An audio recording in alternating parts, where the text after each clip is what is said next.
그럼 다음으로 한국영화 프로듀서조합 소속 장원석 대표님의 경과 보고가 있겠습니다.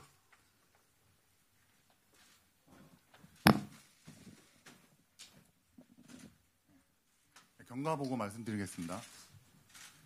2023년 12월 27일부터 29일까지 고인의 장례 및 발인 기간이었습니다. 네, 장례 기간 내내 방송, 영화, 음악 등 고인과 함께 작업 및 교류를 해오셨던 대중문화예술계가 총망라된 많은 분들의 조문이 있었고, 그 자리에서 수사 및 언론 보도 과정에서 나타난 여러 문제점들에 대하여 목소리를 내야 할 필요성과 함께 다시는 이런 일이 반복되어서는 안 된다는 폭넓은 공감대가 형성되었습니다. 단 재발 방지를 위한 노력은 사회 각 분야와 협력해서 추진해야 할 문제이기에 우선 문화예술계의 뜻을 성명서의 형태로 모아내고 모아진 의견을 전달할 수 있는 장을 마련하는 데 집중하기로 하였습니다. 2023년 12월 30일부터 2024년 1월 1일까지 그러한 노력의 일환으로 영화계 재단체 위주로 성명서 초안 작성 및 수정 작업을 진행하였습니다. 2024년 1월 2일 장례식장에서 공감대가 형성되었던 대중문화예술계 여러 단체들로부터 성명서 연명 작업을 진행하였습니다. 2024년 1월 3일 방송, 영화, 음악 등 범대중문화예술계를 아우르는 재단체 분들이 참여하는 단톡방을 개설하였습니다.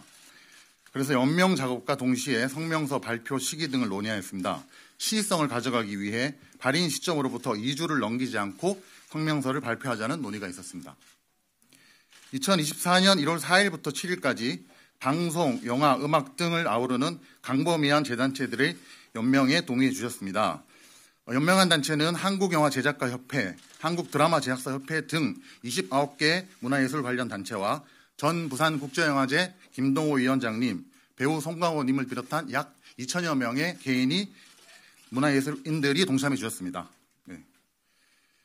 이는 이러한 비극적인 일이 다시는 발생되어서 안 된다는 깊은 공감에서 비롯된 결과라고 생각합니다. 성명서 발표 시기를 발인 2주 후인 12일 오늘 금요일 오전 11시로 하고 장소는 프레스센터로 하기로 하였습니다. 성명서 발표 인원은 각계를 대표할 만한 분을 모셔서 낭독을 하기로 하였습니다. 사회는 배우 최덕문님, 성명서 서문은 배우 김희성님, 각 항은 봉준호 감독님, 가수 겸 작곡가 윤종신님, 이원태 감독님께서 해주시기로 하셨습니다. 1월 9일 화요일 오후 2시에 저희가 오프 모임을 갖기로 하였습니다. 24년 1월 8일 성명서 발표 장소와 시간을 프레스센터 오전 11시로 확정하였고요. 본 사안을 알릴 보도자료를 작성하고 이 길 8시에 안내 메일을 발송하기로 하였습니다. 24년 1월 9일 성명서 발표 안내 메일을 발송하였고 성명서 발표를 준비하기 위해 오프라인 모임을 가졌습니다. 성명서 발표 당일 발표 형식에 대한 논의를 하였습니다. 24년 1월 10일 성명서 발표 장소인 이곳 프레스센터를 답사하여 당일 행사 점검을 마쳤습니다. 여러 재단체에서 나온 의견을 반영한 성명서 최종본을 완성하였습니다. 이상으로 성명서 발표 과정에 대한 경과 보고를 마치겠습니다. 장원석 대표님 감사합니다. 다음으로 성명서 낭독이 있겠습니다. 성명서 낭독은 배우 김우성님, 영화감독 봉준호님, 가수 겸 작곡가이신 윤종신님, 감독 이원태님께서 해주시겠습니다.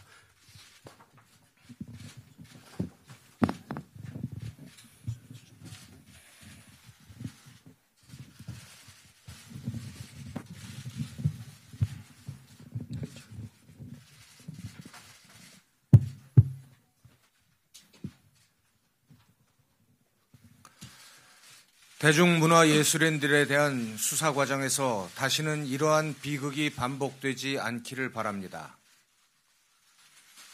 고 이선균 배우의 죽음을 마주하는 문화예술인들의 요구. 지난 12월 27일 한 명의 배우가 너무나 안타깝게 스스로 생을 마감했다.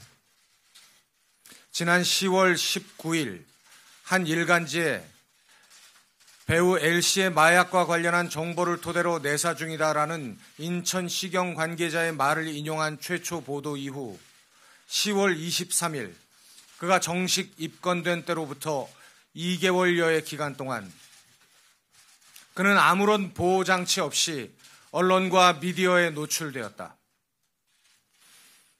간이 시약검사, 국립과학수사연구원의 정밀감정을 위한 시약 채취부터 음성 판정까지의 전 과정이 세 차례에 걸친 경찰 소환조사에 출석하는 모습이 모두 언론을 통해 생중계되었으며 사건 관련성과 증거 능력 유무조차 판단이 어려운 녹음 파일이 언론과 미디어를 통해 대중에게 공개되었다.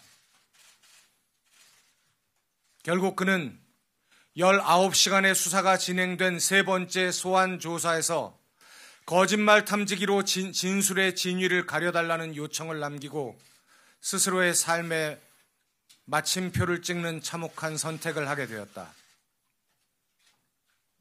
이에 지난 2개월여 동안 그에게 가해진 가혹한 인격살인에 대해 우리의 입장을 밝히는 것이 유명을 달리한 동료에 대한 최소한의 도리라 생각하여 아래와 같은 입장을 밝힌다. 1. 수사당국에 요구합니다. 고인의 수사에 관한 내부 정보가 최초 누출된 시점부터 극단적인 선택에 이르기까지 2개월여에 걸친 기간 동안 경찰의 수사 보안에 과연 한치의 문제도 없었는지 관계자들의 철저한 진상규명을 촉구합니다.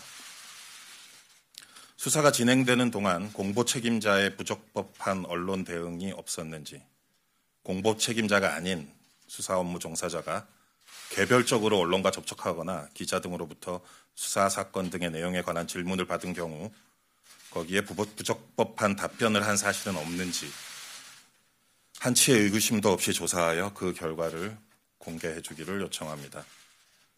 특히 국립과학수사연구원의 정밀 감정 결과 음성 판정이 나왔던 지난 11월 24일 KBS 단독 보도에는 다수의 수사 내용이 이미 포함되어 있는데 어떤 경위와 목적으로 제공된 것인지 면밀히 밝혀져야 할 것이며 세 번째 소환 조사에서 고인이 19시간의 밤샘 수사에도 불구하고 일관되게 혐의를 부인한 후인 12월 26일의 보도 내용 역시 그러합니다.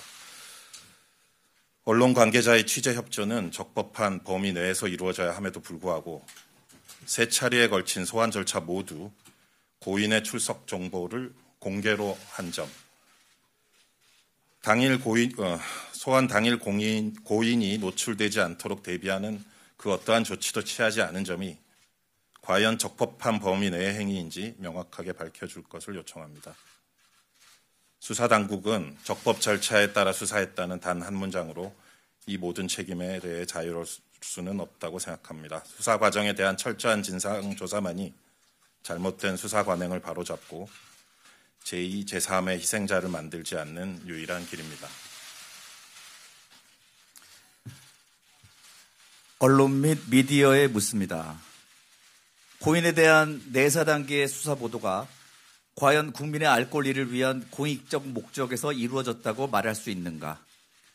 대중문화예술이라는 이유로 개인의 사생활을 부각하여 선정적인 보도를 한 것은 아닌가?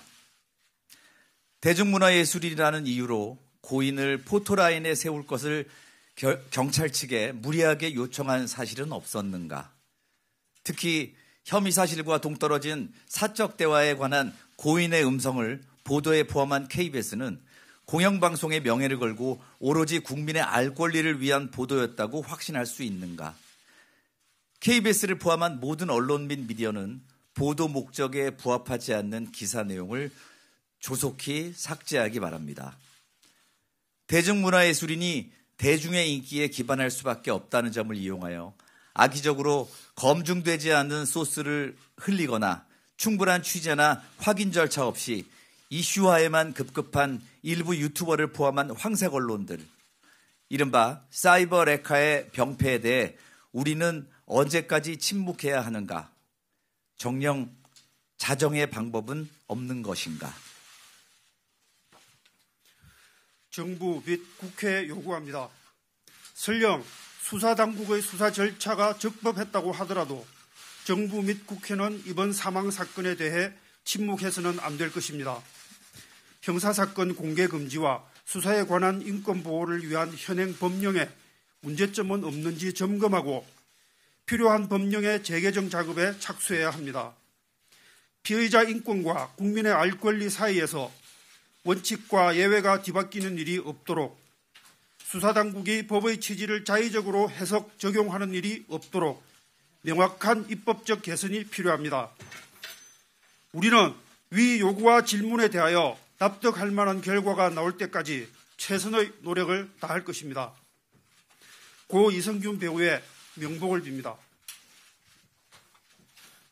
네 분 모두 수고하셨습니다. 감사합니다.